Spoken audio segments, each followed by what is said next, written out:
We're not making Asian food. Today, we're doing smoothies. I'm going to show you how to make something healthy called a tropical green smoothie.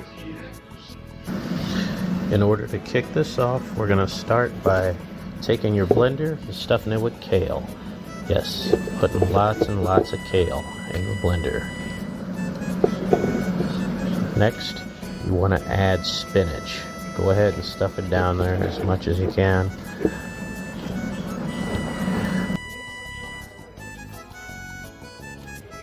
Then what I offer next is mangoes and pineapple. Use that to top it off and add a little bit of flavor. And then as your liquid base, you're going to use coconut water. Yeah, I don't like coconut water, but this is the healthiest option for this.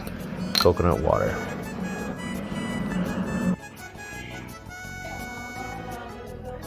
And from there, you've got it set up. Now all you got to do is let it blend.